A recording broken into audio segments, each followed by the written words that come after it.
Hi friends, welcome to Salem Padma சமையல். இன்றைக்கி நம்ம பார்க்க போகிறது சோயா பைட் இருக்கு இல்லைங்களா, அதை வச்சு ஒரு டிஷ்ஷு. அது என்னென்னா சோயா கைமா. அது எப்படி பண்ணலான்னு பார்க்கலாம் வாங்க. இப்போ பாருங்கள், அந்த சோயா கைமாவுக்கு தேவையான பொருள் பார்த்திங்கன்னா, ஒரு 150 கிராம் சோயா வந்து சுடுத்தண்ணை நல்லா போட்டுட்டு நல்லா ஒரு 4 வாட்டி அலசி புழிஞ்சு இந்த மாதிரி வந்து மிக்சியில் ஓட்டி வச்சுருக்கேன். 2 தக்காளி அதே மாதிரி மிக்சியில் நல்லா ஓட்டி வச்சுருக்கேன். பெரிய வெங்காயம் 2, இஞ்சி பூண்டு விழுது 1 ஸ்பூனு, சோம்பு தாளிக்க, மிளகாத்தூள் 1 ஸ்பூனு, மல்லித்தூள் 1 ஸ்பூனு,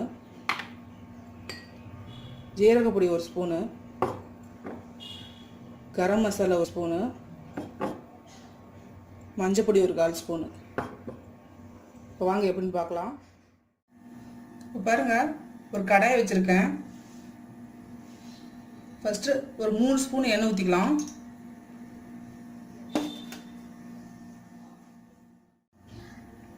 சோம்பு போட்டுக்கலாம். வெங்காயத்தை போட்டு வதக்கிக்கலாம்.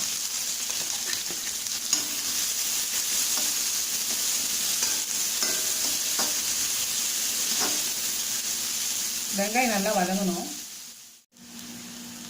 இந்த அளவுக்கு வதங்கினதுக்கப்புறம் இஞ்சி பூண்டு பேஸ்ட் போட்டுக்கலாம். இது பச்சை வாசனை போகணும்.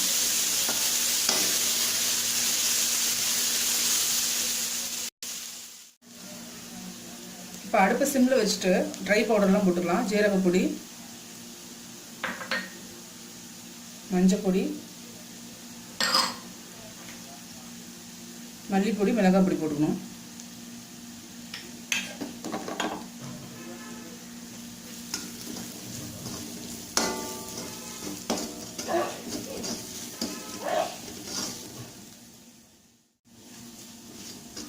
இந்த அளவுக்கு வதங்கினதுக்கப்புறம் இந்த தக்காளி பேஸ்ட் போட்டுக்கலாம்.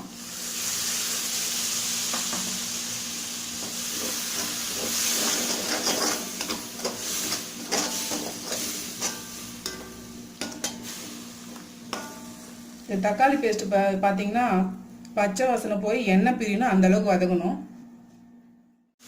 பாருங்கள், எண்ணெய் பிரிஞ்சிருச்சு. இப்போ இந்த சோயாவை போட்டுக்கலாம்.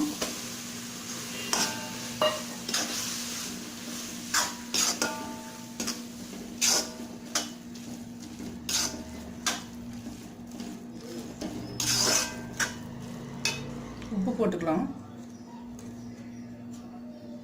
ஒரு 1/2 ஸ்பூன் தான் போடுறேன் நான். டேஸ்ட் பார்த்துட்டு போட்டுக்கலாம்.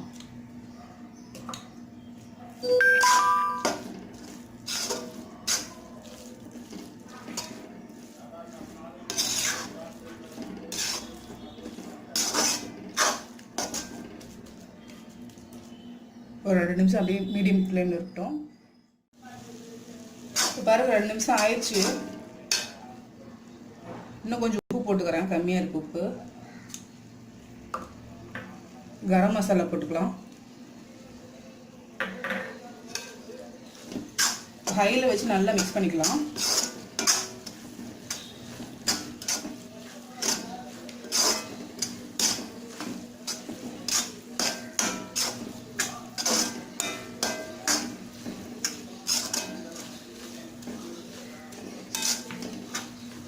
கருவேப்பிலை கொத்தமல்லி போட்டு இறக்கிடலாம்.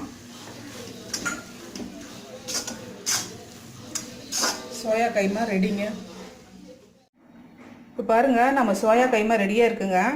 இது பார்த்திங்கன்னா நம்ம சைடிஷாக வச்சு சாப்பிட்டுக்கலாம். இல்லை தோசை, சப்பாத்தி இதுக்குள்ளே வச்சு ரோல் பண்ணியும் சாப்பிட்லாம். இது ரொம்ப ப்ரோட்டீன் ரிச்சு, உடம்புக்கும் ரொம்ப நல்லதுங்க. இது பிடிச்சிருந்தா மறக்காமல் சப்ஸ்கிரைப் பண்ணுங்கள்.